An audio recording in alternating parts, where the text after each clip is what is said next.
Alors, le commissaire de la Biennale de Séoul, Young Min Pai, et celui de la Biennale de Buenos Aires, qui est Miguel Jurado, ont parlé en anglais. Donc nous avons maintenu le dispositif de traduction simultanée. Donc si vous souhaitez avoir la traduction de l'anglais vers le français, ou inversement, vous pouvez prendre un casque à côté de la régie son et image qui est près des vitres. Voilà.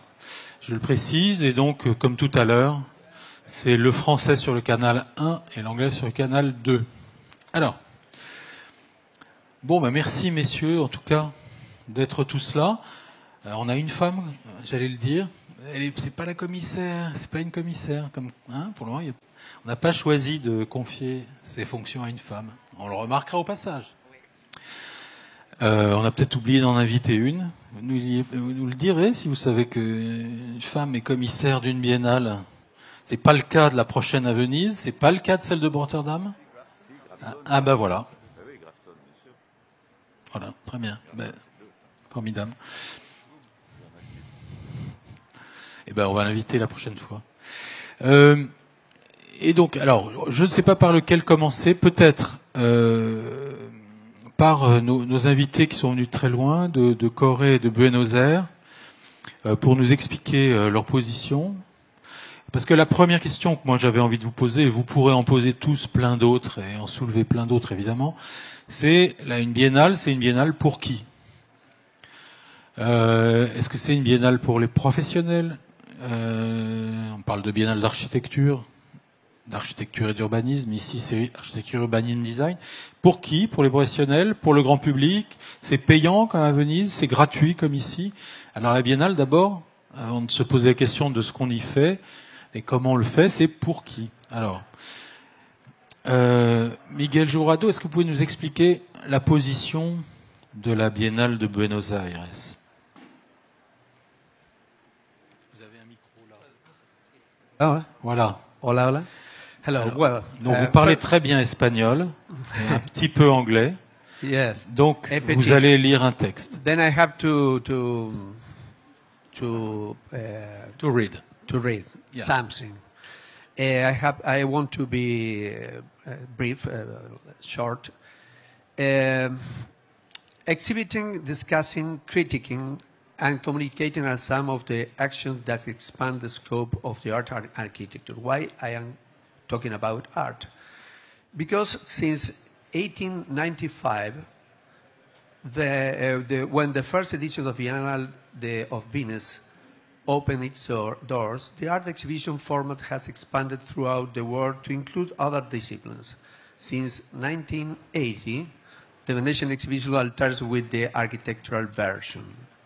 Meanwhile, the art and architecture biennales seems to be going in different directions, while the former are undergoing the architectural, the art biennales are undergoing in a crisis. Architectural events are peaking a communication potential thanks to the possibilities created by the multimedia technology. But architectural exhibitions encounter the limitation posed by their very nature and lead to different byproducts that those obtained by art exhibition. The art biennials, as a combination of exhibition and debate, provide a platform for critics and academics to maintain discussion before, during, and a long time after the event. The analysis of trends, curatorial proposals, and pedagogical projects always impacts on the art market, even when it is only by way to promotion and communication the artists and their works taken as products, with the consequent fluctuation in prices. Architecture is different, since its biennials, debates, and promotions are related to the cultural universe and only weakly connected with the developer market. And although it is easy to relate architecture to the cultural consumption market. It is not biennials where the game is played.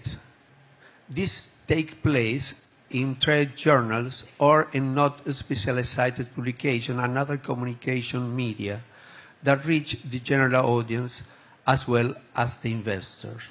However, the architectural grounds that gives life to architecture exhibitions have deep historical roots that still play a decisive role, such as the intellectual validation of the discipline and the role of the architects in the society. C'est une déclaration. Young-Ming Pal, qu'est-ce que vous diriez de ce que vient de nous exposer Miguel Juanito? I think it depends on who is the host, who is the organizer in terms of the Architecture Biennale. Architecture and art, as Miguel mentioned, has a different kind of industry and market base. But in the case of the Seoul Biennale, like Agora, the municipality, the city government, is the primary organizer. And their expectation is that the Biennale functions not within the market arena, but within the public sphere and the agenda of the public. And so if the relation between the private sector is an issue, it is always for the Seoul Biennale, even if in this first instance, I as the director, I immediately understood that my agenda for the Seoul Biennale is within the public realm. And so the mandate of the city obviously is that the Seoul Biennale audience is the citizen in general. And so I think in relation to Venice, which is always the Alpha Biennale, I think Venice is a really actually exceptional case, because they have a tourist system. They've been around for more than 120 years. And so their assumption is that the Biennale talks to the professional audience, international professional audience.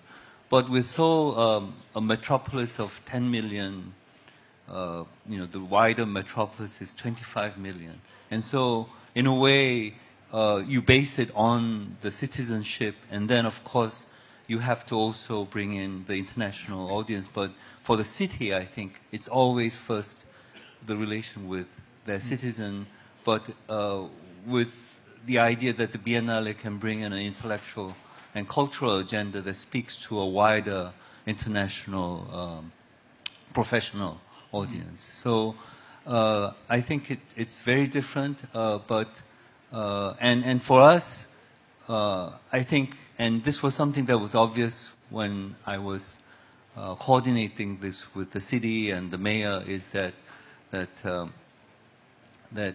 we are very different from an art biennale. And even a lot of architecture biennales base themselves on the art biennale model. But in our case, I understood that, from the very beginning, that was not the case. And in a way, I set the theme and the way I organize it sort of against the art biennale model, which I agree is in big crisis. I think there's a real internal debate on where it has to go. But in general, what I feel is that with the first time here in Agora, I think it's a unique, beautiful setting. But when you look at Rotterdam, you look at Shenzhen, Hong Kong, you look at, and recently I understood that Amsterdam also wants to create an urbanism biennale through the municipalities, is the general direction, is a very direct relation with governance and with the citizens of the city. And so I think it's a really major trend that way. Beaucoup de choses dans ce que vous venez de dire, mais Basmet, je voulais vous faire réagir. Il y a une différence, effectivement, que souligne Young-Ming Pal entre Séoul et Buenos Aires. C'est le mode d'organisation, l'origine publique de l'initiative. Est-ce que ça change beaucoup de choses pour vous? C'est professionnel, ça fait référence au marché, D'un côté, c'est une volonté municipale de mettre sur la place publique un débat auquel les citoyens pourront avoir accès. Qu'est-ce que vous pensez de ce débat? Peut-être j'aimerais bien ajouter la spécificité d'Agora Bordeaux, oui. De ce que j'ai compris moi. Young-Min en a parlé, mais... C'est que la ville ou la métropole de Bordeaux utilise Agora réellement pour faire avancer la réflexion sur la ville. Et ça, je pense que c'est très intéressant, parce qu'à la fois, ça rend les biennales très pragmatiques. On se pose des questions très réelles, comment faire avancer la réflexion sur le thème choisi cette année, le paysage. Et à la fois, ça permet d'élaborer une réflexion à plus grande échelle, peut-être à une longueur ou un temps plus large. Et j'ai pas trouvé ça dans beaucoup d'autres biennales. Et je trouve ça, c'est pour ça aussi que quand je l'ai accepté, c'était cette idée de vraiment travailler sur cette. À un moment donné, on avait dit en bas on montre la réalité et en haut on montre la réflexion. Mais à chaque fois créer ce lien entre les recherches qu'on fait, les films qu'on a fait. Et puis la production de la ville, à la fois les institutions, les services, mais aussi les promoteurs, aussi les écoles, et de créer ces liens vraiment entre une biennale comme un lieu de réflexion et un lieu de présentation de ce que la ville fait déjà. Et ça, je trouve ça vraiment un modèle très très intéressant. Elisabeth Touton, ça répond à vos attentes. L'analyse de base correspond à la volonté municipale.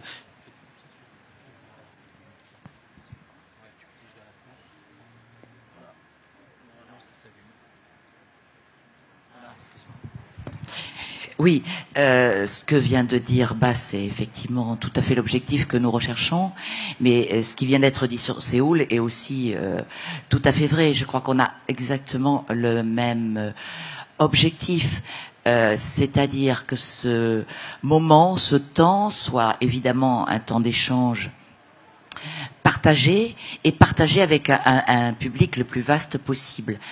Il y a deux choses, il me semble-t-il. Il y a une ouverture, un donner à voir au public de ce qui se fait, et c'est vrai qu'on le trouve plutôt dans les maquettes, dans tout ça, dans les visites, dans les déambulations, dans un certain nombre d'expositions. Et puis, il y a une dimension prospective, et cette dimension prospective, elle est portée par les débats, essentiellement, mais pas seulement, et aussi tout ce que le commissaire nous a mis en œuvre et nous explique. Et cette dimension prospective, elle est sur une vision à plus long terme, et cette vision, on a besoin de la partager aussi avec les habitants. Je crois que tout projet urbain, tout projet métropolitain, à la base, on doit avoir une sorte d'acculturation commune, il me semble-t-il. Alors, elle est à plusieurs niveaux, bien entendu, parce qu'on n'a pas tous les mêmes histoires, que ce soit les élus, que ce soit la population, que ce soit les architectes, les étudiants, etc., etc. Mais quelque part, il y a un moment où on échange tous, et ça nous permet d'avancer et de progresser ensemble. Et en tout cas, c'est l'objectif qui est fixé par Alain Juppé depuis 2004, quels que soient les thèmes qui étaient débattus au cours de ces 7 biennales. On s'est appliqué les uns et les autres à ce qu'ils soient expliqués, partagés, diffusés, afin que chacun puisse y trouver quelque chose. Quand je dis chacun, c'est tout public. Ça me paraît très très important. Mais il ne faut pas oublier aussi que c'est un temps où les experts, les architectes, les urbanistes, les designers peuvent aussi montrer leur travail. Enfin, il y a aussi une valeur culturelle qui est extrêmement importante. Voilà. Donc c'est une difficulté, et à la fois ça permet aussi un foisonnement qui me semble être l'essence même de la Biennale Agora. Alors, votre voisin, Elisabeth, Franck Huillard, vous êtes architecte urbaniste à Agence Interland, et vous avez été le commissaire de la première biennale de Lyon cette année. Alors, comment vous la positionneriez par rapport à tout ce qui vient de se dire? Alors, ce que je note, c'est qu'effectivement, il y a à chaque fois une spécificité dans la situation, dans la construction historique de ces événements culturels, qui sont aussi des rituels de fête, et qui, on le voit, dépendent beaucoup, sans doute, de la manière dont se sont constitués des réseaux d'acteurs sur ces territoires, et avec derrière des ambitions différentes de communiquer, de faire de la promotion, de lancer, d'ouvrir des débats. Et donc on voit bien qu'à chaque fois, un tel événement, c'est à la fois un acte social, politique, et donc les réponses, ou en tout cas les modalités de mise en œuvre, sont différentes. Celle de Lyon a la particularité, pour le coup, de ne pas avoir été au départ une commande publique, en quelque sorte. C'est-à-dire qu'elle a émergé à partir de l'initiative de quelques praticiens qui se sont dit qu'effectivement, l'espace du débat, de l'échange, de la confrontation d'idées, n'était pas présent, ou en tout cas suffisamment présent, dans une ville en pleine mutation, qui d'ailleurs, effectivement, se développe à l'image de Bordeaux, hein, sur des grands projets. Une métropole qui finalement a beaucoup communiqué sur les grands projets urbains, mais pas forcément justement sur cette mise en débat des grands enjeux de mutation de la société, de la métropole, etc. Et donc, disons que la naissance de cette première biennale est arrivée comme une réponse à un vrai besoin, puisque aujourd'hui, puisque la biennale s'est tenue au mois de juin, et vu les échos que l'on en a, qui sont plutôt positifs, effectivement, l'événement a répondu à un réel besoin de réunir, de rassembler des acteurs, d'ailleurs, aussi bien du monde de la construction, de l'industrie, de l'université, des sciences sociales, des sciences humaines, de la philosophie, de la géographie, bref, tout ce brassage qui est absolument essentiel dès lors qu'on veut se confronter aux grands enjeux de transformation de la société. Alors, effectivement, on n'est pas dans la position d'Agora. Alors, j'ai le commissaire 2012, le 2014, 2008, à ma droite. On va vous mettre des numéros avec des pancartes. Qui veut commencer à réagir à ce qu'on vient d'entendre? Non. Nicolas? Vas-y, Youssef, t'as pas de micro? Mais c'est parce que Bast l'a pris. Ouais. Oui. En fait, moi j'ai l'expérience d'Agora ici, donc. Mais tu as visité d'autres biennales. Ouais. Young Min parlait de Venise tout à l'heure, Oui. avec sa position spécifique. Séoul a une position, Buenos Aires une autre, et Lyon encore une autre. Qu'est-ce que tu penses, toi? Moi, je suis attiré peut-être parce que c'est mon métier, c'est-à-dire que moi je suis attiré par les biennales telles que Venise, c'est-à-dire que c'est quand même dans l'histoire de l'architecture, quand il y a eu le déconstructivisme, le mouvement moderne. C'est-à-dire pour moi, une biennale, elle met en lumière une tendance et elle laisse les gens du métier réfléchir sur qu'est-ce que ça peut être, pourquoi, c'est quoi la relation, qu'est-ce qui va changer par rapport à notre métier. Puisque quand même, on est dans une biennale d'architecture et d'urbanisme. C'est-à-dire qu'il faut remettre toujours les choses à leur place. Et je trouve qu'il y a un équilibre qui est bien dans Agora et qu'il faudra maintenir.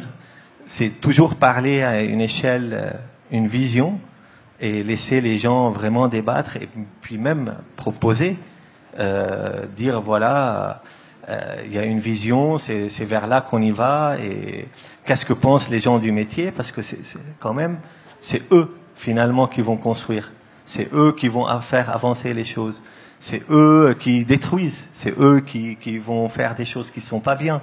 Donc c'est ça le but. Après, à une échelle plus locale, d'expliquer bien sûr ce qui se passe aux gens, aux habitants de la ville, qu'est-ce qui se passe à une échelle plus locale. Mais c'est un équilibre qui est très fin entre vraiment maintenir les deux, parce que on peut sentir s'il y a l'un sans l'autre, ça peut ne pas marcher. Il te semble que Agora maintient un discours en direction des professionnels. En même temps, le grand public, on le voit, hein, il est dans les allées, ça c'est clair.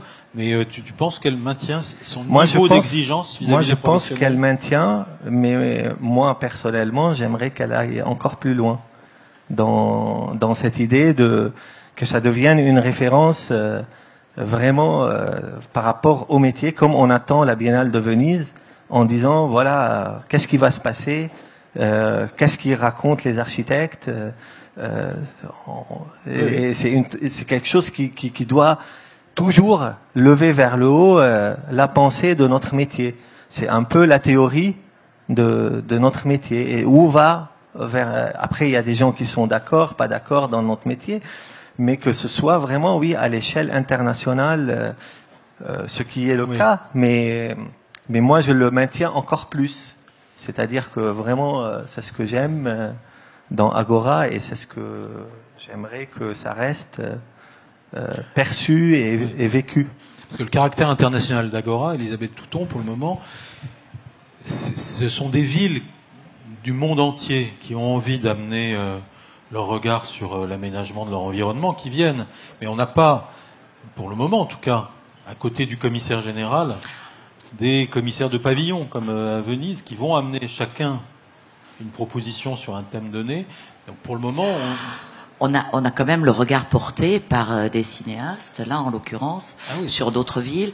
Je crois qu'il y a dans les villes qui sont présentes à Agora, ou les pays, il y a deux niveaux. Il y a à la fois eux qui amènent leurs expériences, qui nous les montrent, qui échangent avec nous sur le thème choisi, et puis il y a le regard porté aussi par le commissaire, par les cinéastes là qui ont réalisé les films sur ces villes du monde, et je pense qu'on apprend beaucoup de tout ça. Donc je trouve que ce double échange justement à l'international, il est assez intéressant. La confrontation, la façon dont les villes se présentent, ou les pays se présentent, dont leurs représentants nous parlent, et puis les images qui sont offertes ici et qui donnent un regard peut-être un peu différent, d'ailleurs qui peut les étonner eux-mêmes, hein, sans doute. Donc je trouve que ça c'est assez voilà, assez intéressant. Et en tout cas, je trouve que l'apport de l'international, des villes et des pays est absolument essentiel, parce que, alors je vais revenir au grand public, mais pas que, hein. C'est important évidemment pour les professionnels, mais eux, peut-être qu'ils y vont d'eux-mêmes, ou ils sont plus dans une ouverture vers tout ce qui se fait ailleurs. Par contre, les populations ont peut-être beaucoup moins l'occasion de se rendre compte de comment sont abordées par exemple les questions de paysage à Séoul ou à Bogota ou ailleurs. Donc je trouve que, en tout cas au travers des films, je trouve que vraiment on donne à voir des choses extrêmement intéressantes et qui nous permettent, nous, de comprendre aussi nos enjeux, la façon qu'ont les autres de les résoudre, parce qu'on est tous différents, mais on a des enjeux et des objectifs communs. Ouais. Marc Barani, la Biennale Agora, elle ne s'adresse pas suffisamment aux professionnels, où elle a une place spécifique qu'elle doit conserver et ne pas chercher à être Venise. Oui, moi je trouve que c'est mieux que Venise, parce que c'est un modèle qui devrait se généraliser. Enfin, Venise, on sait la qualité de Venise, on sait ce qu'elle apporte, évidemment, c'est ce qu'a dit Youssef. C'est un peu une blague quand je dis ça, mais pas complètement. Je veux dire que le modèle Agora, il peut vraiment, se délocaliser, et c'est un outil puissant de développement des villes, de réflexion sur des villes. Alors Bordeaux, vous êtes dans un cas très particulier, parce qu'il y a tout un tissu culturel avec Arc en Rêve par exemple, il y a toute une série de choses qui font que c'est votre culture. Mais il y a plein de villes qui parlent beaucoup de participation, puisque c'est dans l'air du temps, où on veut effectivement impliquer les gens pour qu'ils participent à leur devenir, ou qu'ils le comprennent déjà, minima. Et ce modèle-là, il pourrait être effectif dans beaucoup d'autres villes. Je vois beaucoup de villes qui peinent à développer leurs projets, à les communiquer, à les enrichir du retour de la population. C'est la vraie culture, c'est la base de l'architecture, elle est là. Alors, c'est un modèle là, de ce point de vue-là, et c'est un modèle aussi, c'est ce que disait Elisabeth, c'est qu'il y a un problème très local, et il est confronté à d'autres cultures. C'est-à-dire que ça brise les limites, les frontières. Par les temps qui courent, on se rend compte que c'est peut-être pas inutile d'aller regarder avec bienveillance d'autres cultures, de voir tout ce qu'elles peuvent nous amener, et à partir d'un point local, donc ça c'est passionnant. Après, je pourrais dire deux mots, parce que beaucoup de choses ont été dites sur les biennales, on vient de dire l'essentiel. Je pourrais peut-être dire ce que ça amène au commissaire aussi, ou ce que ça m'a amené. Et c'est faire le point sur un sujet, et finalement ça rejoint ce que tu disais, Youssef, au moment où on fabrique, je pense que tu l'as vécu de la même manière, et Bass aussi, au moment où on fabrique le commissariat, on se met au clair sur un ensemble d'idées, et ça nous permet d'aller plus loin. Donc en ce sens, pour répondre à ta question des professionnels, je pense qu'il y a cette mécanique en jeu. Oui, que le commissaire en tout cas est poussé à produire quelque chose de nouveau, une espèce de synthétisme, de synthèse du moment, de la pensée architecturale et urbaine, sur le sujet qui est choisi, d'amener sa pierre et de pousser un petit peu plus loin. Mais de le faire, alors ça c'est très particulier ici aussi, et c'est pas toutes les biennales, c'est de le faire en s'adressant à des professionnels, c'est-à-dire de manière pointue, avec une méthodologie pointue, et puis de le faire pour le grand public. À la fois. Et s'adresser aux deux en même temps, c'est un exercice qui n'est pas très simple. Et peut-être que le format qui s'est imposé progressivement des films, puisque toutes les dernières biennales ont un format qui est lié à la vidéo, il vient peut-être de là, parce que c'est effectivement un moyen... C'est depuis Marc Barani, ça. Peut-être, je ne sais pas, il doit y en avoir avant. Si. Les deux précédentes, c'était pas des films. Oui. Non, mais je veux dire que c'est intéressant de voir comment ça se passe, parce que ce média, en plus, il peut, puisqu'on parlait d'Agora, de ce que ça peut devenir ou vers où ça pousserait, il peut partir sur d'autres, à partir du moment où on est sur du matériel, il peut partir sur d'autres réseaux et continuer à enrichir la discussion. Et on pourrait même imaginer un réseau de biennale type Agora en France, pour commencer. Il y a un certain nombre de villes qui pourraient en avoir besoin et qui se mettent en réseau. Et ça pourrait créer beaucoup de choses. En tout cas, la tension professionnelle grand public, elle est intéressante. À Lyon, ça vous manque pas de vous ouvrir au grand public? Alors, il y a du monde à Lyon. Disons que au départ, la Biennale était ouverte au grand public. Et comme vous le dites, c'est effectivement, comme tu le dis très bien, Marc, c'est pas très évident d'allier à la fois un certain niveau de complexité dans les sujets qui sont traités et qui sont complexes, et puis de trouver une manière de transmettre, d'informer, de communiquer justement sur cette complexité auprès du grand public. Mais ça reste de toute façon, quand vous posiez la question de dire une biennale pour qui, de mon point de vue, c'est pour tous. C'est-à-dire que tout le monde est évidemment concerné par tous les sujets qui sont traités dans les biennales d'architecture, qui parlent en grande partie d'ailleurs plutôt des villes, des métropoles, des territoires maintenant, que de l'architecture comme les premières biennales. Donc à Lyon, nous étions bien avec cet objectif-là. La différence par rapport, encore une fois, à d'autres biennales, c'est que je ne suis pas vraiment commissaire d'exposition. C'est-à-dire je n'ai pas choisi les équipes. C'est-à-dire que nous avons dit au départ, le positionnement de cette biennale sera de mettre en situation les modes opératoires plus que les résultats. C'est-à-dire de considérer que dans la manière dont les projets se fabriquent, il y a des choses extrêmement intéressantes à montrer au public, que l'on voit d'ailleurs assez rarement. Et donc, comment réussir à capter un certain nombre d'idées, de mouvements qui sont dans l'air, qui sont évidemment en phase avec leur temps, et puis de les rassembler, de les réunir, de les faire converger dans un espace-temps qui est celui d'une biennale. Et donc, on a lancé un appel à idées ouvert à tous. Donc, les équipes retenues, d'ailleurs, sont extrêmement diversifiées, pas forcément des gens très connus, mais c'était aussi le pari qui était celui de cette première édition. La Biennale de Rotterdam fait penser un peu à ça, non? Ceux qui y sont allés, tu connais, toi, bien sûr. Beaucoup de lieux divers confiés à différentes équipes, non? On est plus dans cet esprit-là? Non.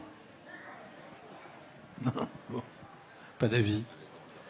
Oui, je sais, mais je voudrais y venir. Parce que donc, vous allez organiser un Agora au Maroc, n'est-ce pas? Vous en êtes le président? Oui, c'est une formule assez particulière, parce que le projet Agora Rabat Salé a été porté au début par des praticiens, par des architectes, qui sont des assidus d'Agora Bordeaux, et qui ont approché des institutions publiques. Et donc, nous avons été amenés au niveau du ministère de l'Habitat et de la Politique de la Ville, au niveau du ministère de la Culture et de la Communication, avec le grand opérateur de la vallée du Bouregreg, qui est l'agence de développement de la vallée, avec les maires, avec l'école d'archi de Rabat et d'autres écoles également, à réunir tout ce potentiel pour élaborer d'abord le programme et organiser la biennale qui va avoir lieu en mars l'année prochaine. plusieurs particularités pour cette biennale. D'abord, elle s'occupera d'architecture, de ville et de culture. Pour des raisons évidentes, c'est que Rabat est labellisé UNESCO et capitale culturelle du Maroc, et parce que la biennale va se concentrer sur le territoire de Rabat Salé, qui sont 2 villes.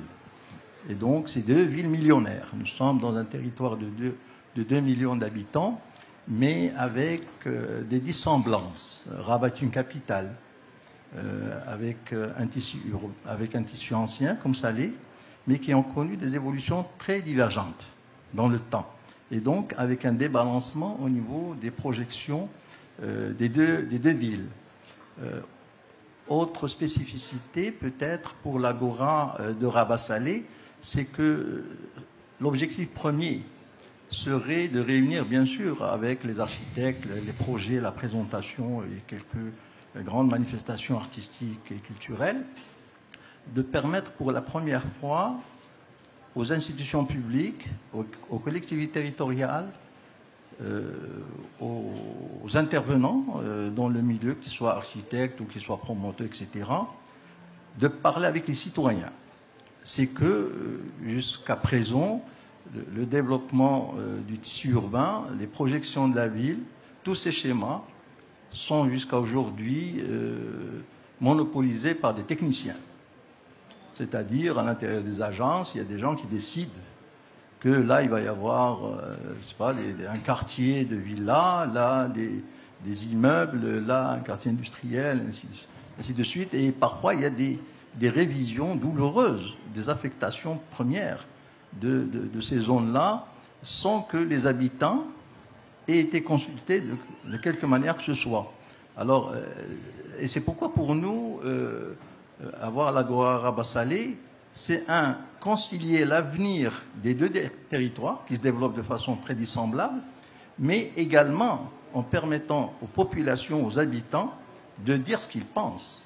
Parce que jusqu'à ce jour, nous avons énormément de difficultés à résoudre des problématiques liées au développement imposé, qui est imposé et qui ne reçoit pas l'agrément des habitants. Et donc, c'est dans ces 2 dimensions-là, relation beaucoup plus, je dirais, apaisée entre les intervenants publics, les collectivités territoriales et le public, et 2, intervention pour réussir plus de synergie, plus de convergence entre pour le développement des 2 territoires, pour qu'ils n'en fassent qu'un seul. Et c'est pourquoi cela va se dérouler justement dans la culée creuse du pont qui relie les 2 villes et qui fait, si vous voulez, qui est un point de rencontre entre les habitants des 2 territoires. Voilà. Très bien. Donc, Marc Marani, c'est une des localisations de Agora. Oui. C'était la première. Voilà. Donc, tu vois, il suffisait que tu le dises. Il faut que ça soit fait tout de suite. Nicolas Michelin, l'année où tu as été commissaire, c'est un peu de façon intense ce que tu as vécu, cette espèce de rencontre des professionnels avec leur discours sans, je dirais, transiger sur le niveau d'exigence de l'expression, et un grand public qui était vraiment là, puisque tu avais choisi d'installer ce ring, non pas à part pour la réflexion, mais au milieu de la foule pour l'agitation en quelque sorte et la participation. J'ai réfléchi un peu à la question à quoi servent les biennales. Moi, je voyais 4 niveaux. Le premier, type Agora. Le premier, c'est le niveau politique. Je crois qu'un élu ou les élus, tout d'un coup, ils font quand même le point sur ce qu'ils voient quotidiennement. Et ils affichent quand même tous les projets en bas, mais aussi la réflexion qui est en haut. Donc, c'est très important pour les élus. Après, le deuxième niveau, c'est le niveau justement des habitants. Enfin, où tout d'un coup, on leur parle d'architecture, sachant que les architectes s'expriment relativement peu dans les médias, peu dans le monde, peu dans les journaux, dans la télévision. Dès qu'il y a un événement, un ouragan, quelque chose, c'est toujours ou des événements dramatiques, il n'y a jamais d'architecte qui s'exprime. C'est assez étonnant quand tu vois des plateformes de réflexion sur la société aujourd'hui. Il y a de temps en temps Christian de Porzampar, de temps en temps Jean Nouvel, mais il y a très très peu en tout cas de ma génération, on s'exprime assez peu. Donc c'est une façon de leur parler, et après je reviendrai au dernier intérêt. Le troisième intérêt, c'est l'intérêt qu'on a souligné tout à l'heure, c'est l'intérêt scientifique, où effectivement entre professionnels c'est très intéressant, mais si on parle qu'entre nous ça va pas. Et moi ce qui m'a beaucoup frappé, c'est aussi les services des villes, les ingénieurs, les techniciens, tout d'un coup ils travaillent sur un petit bout, l'autre travaille sur un petit bout, et ça fait le lien entre une vraie dynamique d'une métropole. Et puis le dernier intérêt que je vois, c'est ce qu'a dit Marc, c'est l'intérêt personnel. Alors ça c'est un peu intime, enfin c'est un peu dans la tête de chacun, mais être commissaire d'une agora, pour moi ça avait été un monument, enfin ça avait été quelque chose de très compliqué. Le sujet du développement durable qu'on avait à traiter était tellement large que c'est difficile de le prendre, et ça t'oblige à faire le point, à discuter, à lire 4 fois plus que d'habitude, à écrire. On a même sorti un bouquin sur cette agora à ce moment-là. Et c'est un intérêt personnel qui se propage ensuite dans l'agence, c'est-à-dire que toute l'agence est portée un peu par ça, et qui se propage aussi sur les amis architectes. Enfin, il y a tout d'un coup, tu as fait cette réflexion, tu as fait ce pas, et on emmène des gens avec soi. Parce que le métier de l'architecte, c'est un peu, souvent, c'est pas toujours drôle, il est un peu martyrisé de temps en temps par la promotion, par les trucs économiques, par la réglementation, par les concours perdus, par les concours foirés, par plein de choses difficiles qu'on nous demande. Et l'agora, c'est un bol d'air. Moi, j'ai vu plein d'architectes bordelais ici hyper contents qu'on monte les projets, mais pas seulement à 3 personnes, aux promoteurs et aux maires, mais tout d'un coup qu'on les monte à tout le monde. Et puis ensuite, ça s'inscrit dans une dynamique et dans une philosophie générale. Et c'est ça qui est formidable dans ce modèle agora, qui est très différent du modèle Venise, où il y a quand même énormément de publics architectes qui viennent, alors que dans l'agora ici, il y a des gens qui ne savent même pas ce que c'est que l'architecture qui viennent. Enfin, Bien sûr. Non, mais je pense aussi. Est-ce qu'il y a des questions à poser à notre brochette de commissaire? Non? Non. Alors, moi, j'ai une question à vous poser. C'est l'importance du lieu et du dispositif. À Venise, dont on vient de parler, les lieux font la biennale, en quelque sorte, puisque les pavillons nationaux. Est-ce qu'ici, le site choisi, les éventuelles délocalisations dans la ville, qu'est-ce qui est porteur de la dynamique? Et je ne sais pas, à Lyon par exemple, est-ce que vous sentez que vous avez besoin de trouver le lieu où il va se passer quelque chose? On a parlé, on est parti un peu là-dessus, cette rencontre entre professionnels et grand public. Ça a l'air d'être plébiscité s'agissant de Bordeaux, mais... Ce qui est formidable dans l'évolution d'Agora, c'est le travail qu'a fait Michel Larue-Charlu, qui a petit à petit envahi la métropole, en fait. Au début, c'était quand même Hangar 14 et 2-3 lieux, et puis petit à petit, ça a essaimé, et maintenant, il y a tellement de manifestations sous le label Agora que, en fait, c'est formidable, parce que ça se passe aussi bien dans le hangar que dehors. Donc le lieu, c'est la ville, voire plus, la métropole, et je trouve que ça, c'est... La prolifération. Mais on a besoin d'un lieu central. Oui, on a bien... À Agora, on a la chance d'avoir ce lieu qui est une espèce de fantastique, de cœur de réacteur. Fantastique. La question du lieu à Lyon. Mais on a eu la chance de pouvoir s'installer dans la Sucrière, qui est globalement le bâtiment emblématique sur tous les événements culturels, notamment la Biennale d'art contemporain là, qui s'est ouverte il y a quelques jours.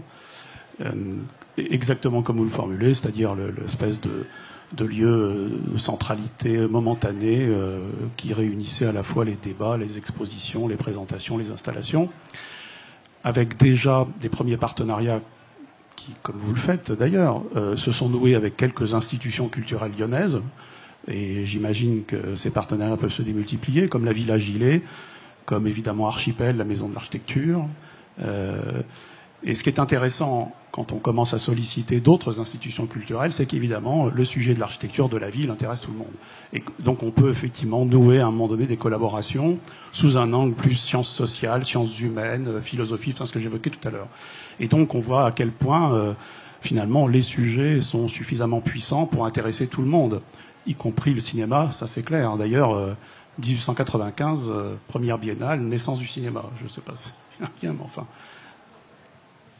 Young Min Pal, l'importance du lieu dans une biennale, l'endroit où ça se passe pour vous.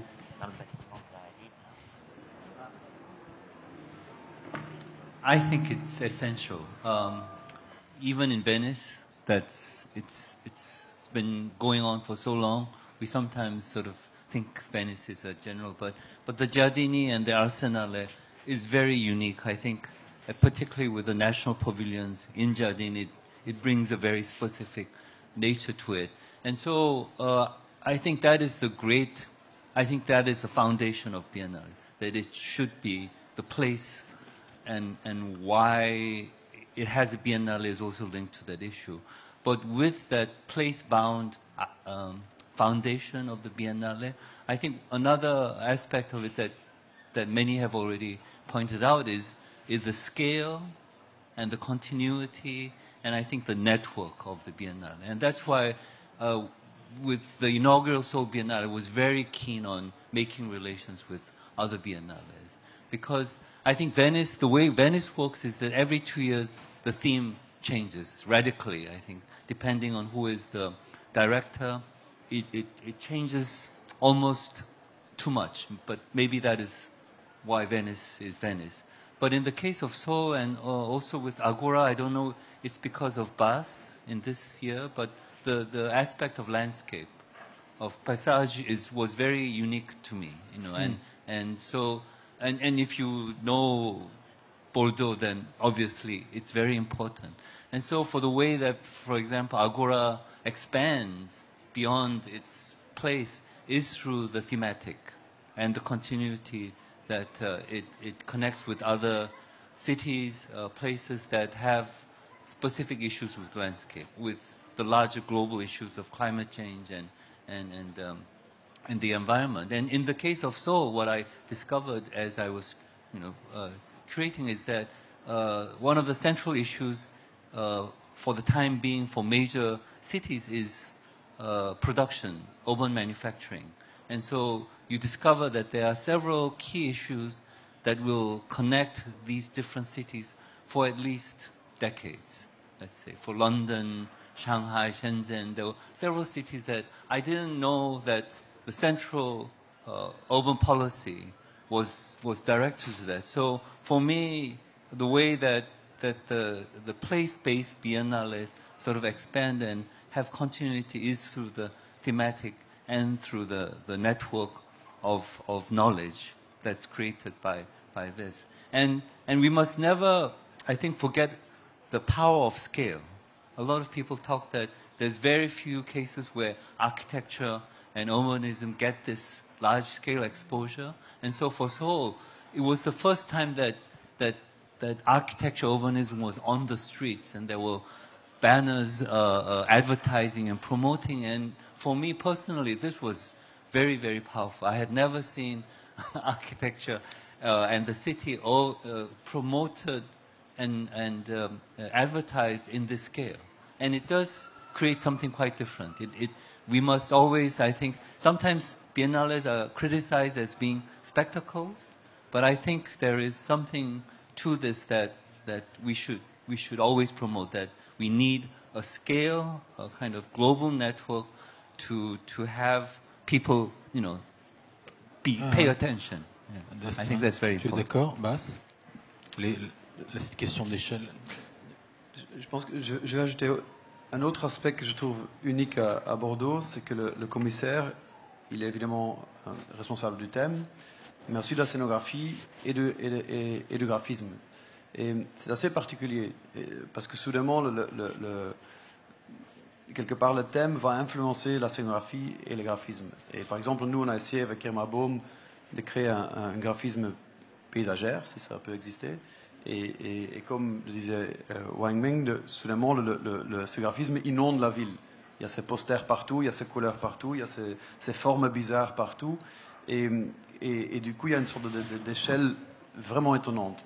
Aussi, la scénographie, on l'a utilisée, et du coup, le lieu est essentiel, mais la scénographie permet de transformer ce lieu. Et par exemple, la forêt qu'on a installée en bas, c'était vraiment une sorte d'illustration de tout ce qu'on a développé au premier étage, mais une illustration très pragmatique que le paysage est aussi une façon d'organiser même une exposition. Et je pense que ça, c'est très important dans cette biennale, que soudainement, il y a ce trio d'exposition, graphisme et scénographie, parce que ça permet soudainement d'avoir une sorte de... Effectivement, on se disait, c'est un virus, on a créé un virus qui inonde la ville et qui transforme tout. Et ça, je pense que c'est vraiment une chose unique à la Biennale de Bordeaux. Vous êtes d'accord, c'est ce que vous disiez? Non, je parlais à Young Min. Vous êtes d'accord avec ça? Ça répond à votre analyse de la vision d'une biennale qui inonde tout. Un côté viral. That's what you hope, I think. But always, this idea of having many sites is always very difficult in actuality. But I think what Bas did downstairs, not only as an experience of the space, but as an idea of relating to the landscape of the river, beyond that, so the imagination flows through the moisture, the smell of the space. So I thought that was very interesting. I was very impressed by that strategy. So. Merci. La question du lieu à Rabat, alors. Vous nous avez parlé du pont entre Rabat et Salé. Oui, absolument. La question du lieu était très importante dès le début, parce que les deux villes ont chacune une identité très forte. Et elles sont portées également par des personnalités très fortes. Ce qui fait le choix de l'endroit où allait se tenir l'essentiel des activités devait recueillir, je dirais, un certain accord généralisé. Et le pont, parce que c'est un ouvrage d'un point de vue architectural qui est magnifique, et donc se prêter à cette fonction. Bien sûr, cela exige un certain nombre d'efforts pour que cela se tienne justement dans la culotte creuse. Il y a des contraintes techniques qu'on a pu relever et qui ont permis justement d'asseoir ce lieu comme réceptacle de l'Agora. Maintenant, on n'est pas, si vous voulez, dans l'exemple de Bordeaux où les activités sont disséminées et où la ville tout entière est, si vous voulez, imbibée de l'esprit de l'Agora, etc. Bon, c'est la première édition. Nous n'avons pas voulu avoir des activités décentralisées par rapport au lieu central. Nous avons préféré nous concentrer sur un certain nombre d'activités intéressantes qui vont en partie avoir lieu sur le fleuve lui-même, parce que c'est les traits d'union entre les deux villes, c'est le fleuve et c'est le pont. Bien sûr. Donc on a privilégié, si vous voulez, et le pont et le fleuve pour organiser l'ensemble des activités. Quelque part, ce n'était pas possible de choisir soit Rabat, soit Salé, pour te dire de toute façon Agora. En France, on a connu ça, on a deux villes, on a mis l'aéroport entre les deux, c'est Nancy et Metz, voilà, l'aéroport entre les deux. On n'a pas pu choisir entre les deux. C'est un peu pareil, non, Rabat-Salé? Il y a possibilité d'avoir d'autres endroits, parce que maintenant, la vallée du Bourg-et-Greg, oui, toute la vallée du fleuve, est en train d'être redessinée sur le plan urbanistique, avec notamment le théâtre dessiné par Zaha Hadid. Et il va y avoir un très grand musée qui va lui être accolé, qui va être dessiné par un très grand architecte mondialement connu. Donc cela, si vous voulez, donne de la force au territoire de la vallée qui est entre les deux villes, parce que l'agence qui travaille sur ce territoire se trouve en partie à Salé et en partie à Rabat. Ce qui fait que le territoire de la vallée du Bourg-et-Greg peut très bien se prêter, parce qu'il fait le joint en tant que projet culturel qui est porteur, qui pourrait faire le joint entre les deux villes en tout temps. C'est-à-dire c'est sûr. Et il y a aussi un enjeu urbain, comme le ministre de l'aménagement du territoire nous le rappelait tout à l'heure. C'est aussi un lieu complexe d'urbanisation spontanée avec des difficultés, etc. Donc c'est un lieu où la ville se réfléchit sur le terrain déjà. Oui, pardon. Youssef Tomé. Je veux juste rajouter quelque chose qui est assez intéressant ici, c'est l'identité, en fait, du débat. C'est-à-dire que les débats, par exemple, quand on va à Venise, il n'y a pas cette continuité de débat. Les gens n'attendent pas, et je trouve qu'ici, c'est quelque chose, c'est-à-dire on pose des vraies questions, on débat, il faut qu'on sorte d'une biennale en se posant, il faut qu'elle pose des questions, une biennale, pas seulement qu'elle donne des solutions personnelles ou des envies ou la tendance.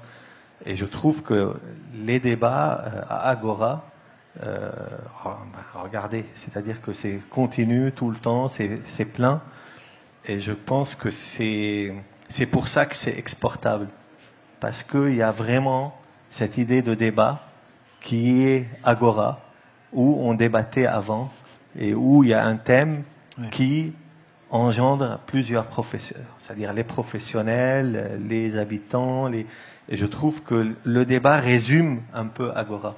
C'est-à-dire que vraiment, il résume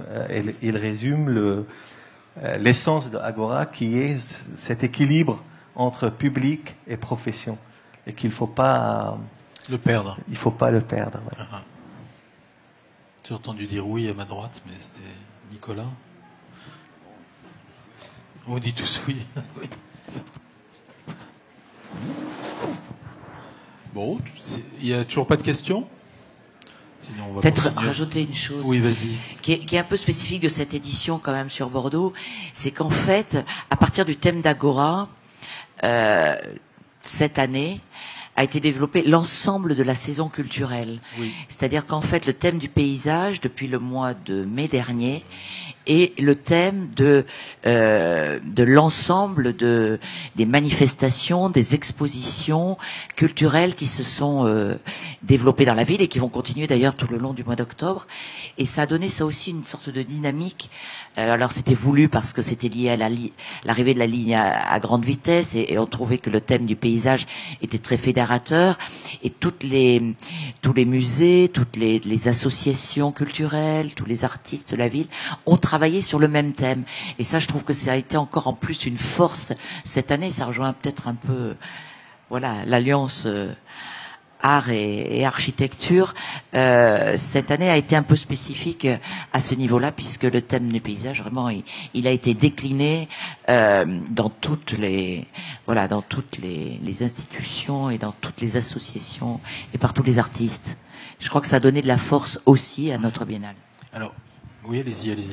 Oui, moi je trouve effectivement le concept de saison est très important. C'est-à-dire que l'événement biennal permet de marquer un temps.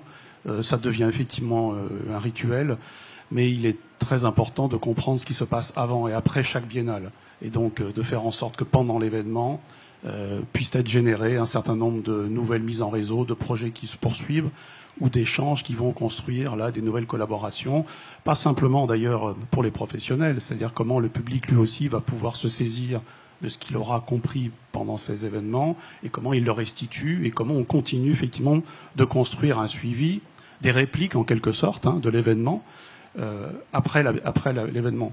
Et je dis ça parce que sur la Biennale de Lyon, ce que on avait beaucoup insisté auprès des équipes retenues, qu'elles puissent venir présenter soit un travail qui était en cours, soit venir terminer une réflexion pour la Biennale, soit amorcer quelque chose. Et donc pour chacune des équipes, ce qui se passe maintenant s'inscrit dans la continuité de ce qu'ils sont venus présenter pendant le mois de la Biennale. Et donc les équipes poursuivent un travail amorcé pendant la Biennale, d'autres passent à autre chose, et il était important pour nous de montrer comment l'événement justement venait se saisir à l'instant présent de ce qui était en train de se faire, d'être pensé, d'être réfléchi, mais de le projeter effectivement dans un devenir. Alors, moi, je voudrais ajouter quelque chose qui est en forme de question ou qui peut susciter des réactions, mais c'est parce que Youssef vient de parler des débats, et tout à l'heure, Nicolas Michelin a évoqué aussi, dans les 4 critères, l'enjeu du politique, le fait que, alors c'est pas le cas à Lyon, j'ai bien compris, mais qu'ici, la ville, au départ, a choisi de lancer Agora et a accepté, d'une certaine façon, ou plus exactement, permet au cours d'Agora qu'on s'interroge sur son propre projet urbain. Ça va plus loin que juste l'expression.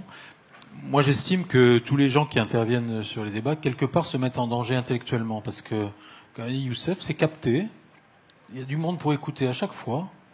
Donc, je suis désolé, mais vous pouvez pas laisser passer une idée idiote ou un truc trop faible à un moment ou à un autre. Et quand on est responsable politique, on pèse ses mots.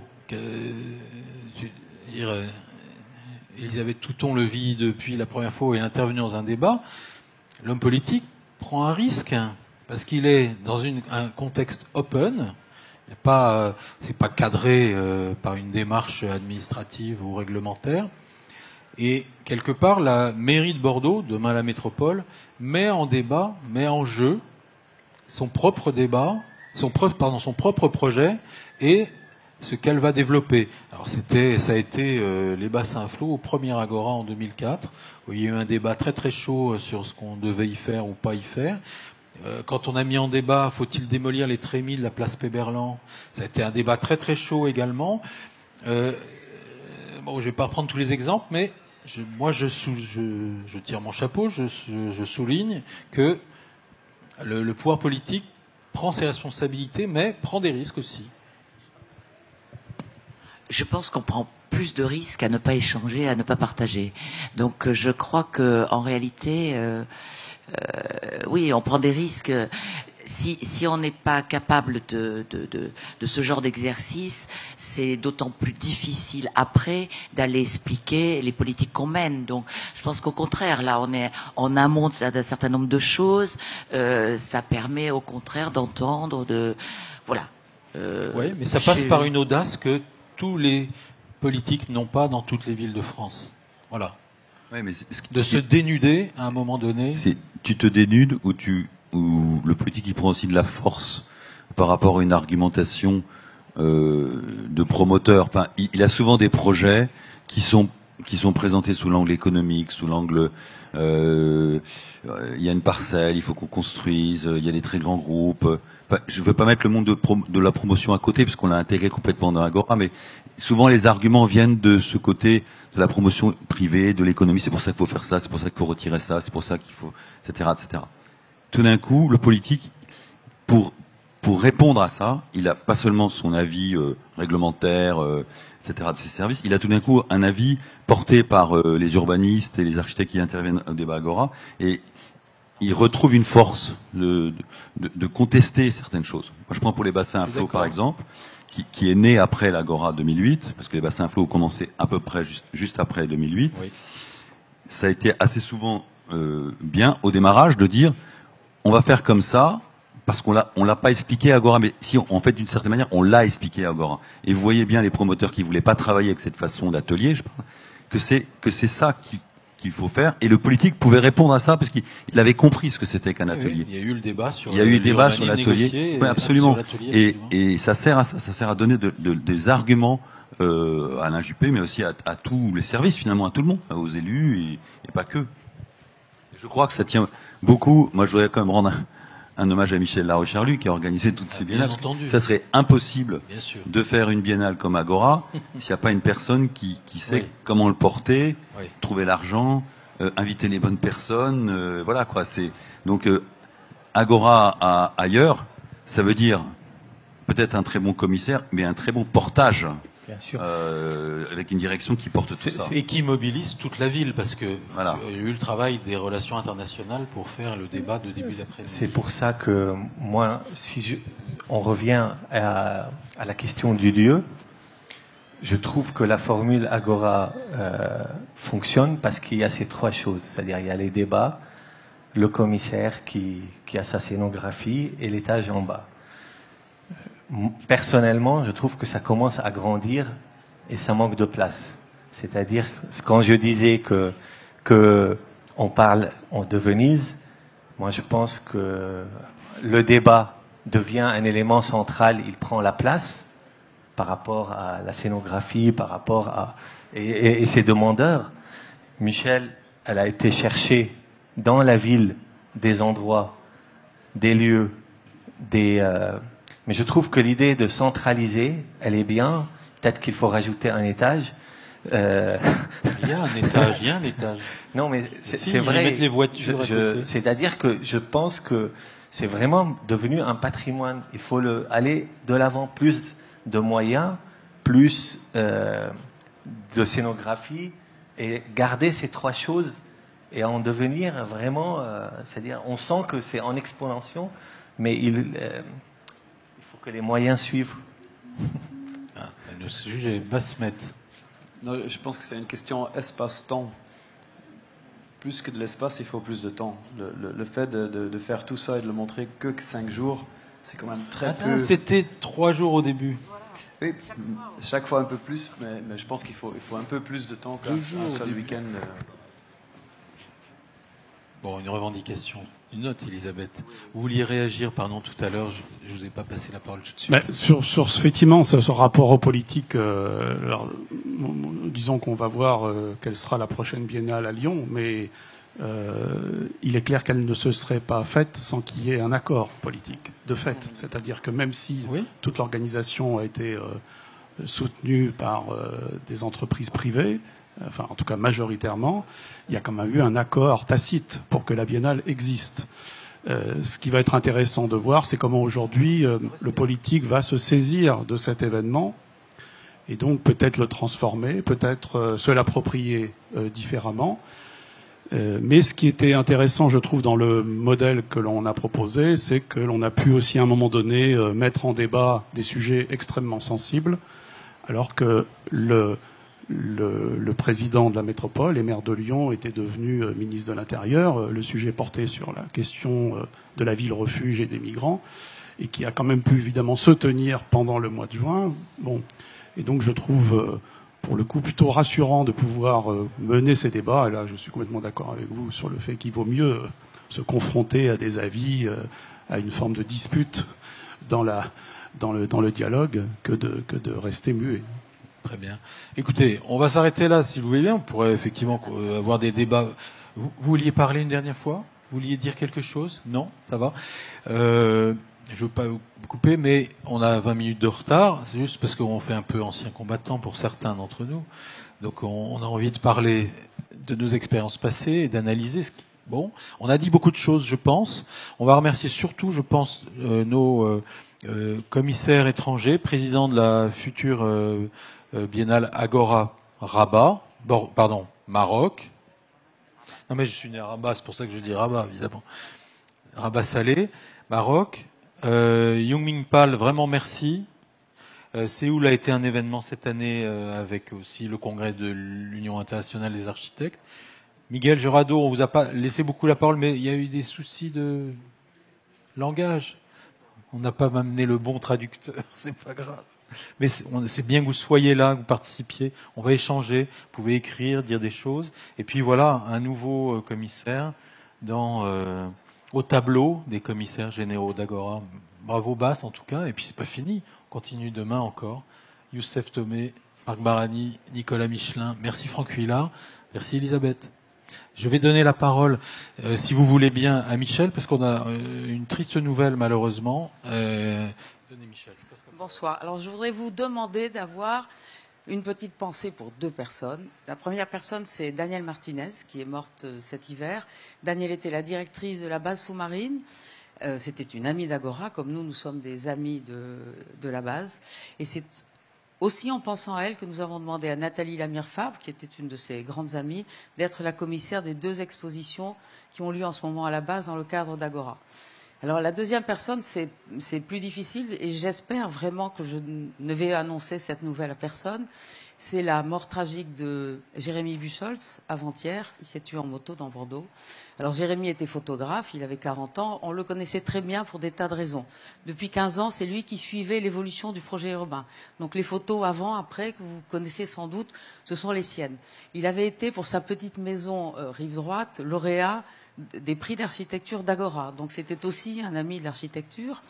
Il était un de nos photographes pendant Agora, donc on est tous très bouleversés. Mais il était aussi un des acteurs cette année, puisque Jérôme Gauze et Jacques Mangon, le directeur général et le président de la FAB, lui avaient demandé une exposition de photos que vous pouvez voir sur les grilles du jardin public. Alors je voudrais vous demander de prendre 2 minutes. On va vous montrer un time-lapse des photos qu'il a faites depuis les 4 pavillons du pont du pont Chabandelmas. Merci beaucoup.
La maison est un endroit fait de moments uniques, comme celui-ci.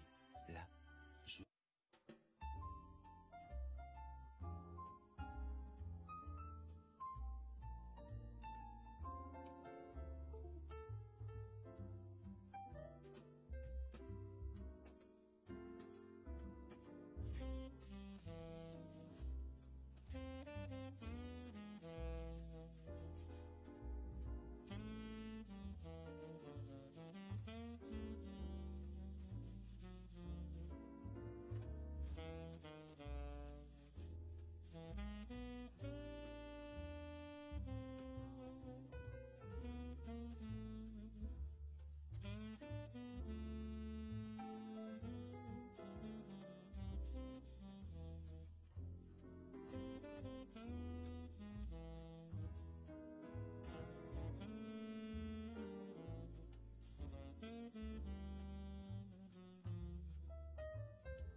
Alors, s'il vous plaît, installez-vous. Nous allons procéder à la cérémonie de la remise des prix Agora Caisse des dépôts 2017 en présence d'Elisabeth Touton et de Anne Fontagnard. Je vous prie de bien vouloir vous installer autour du ring, notamment les lauréats et les mentionnés. Les présidents se rapprochent du ring.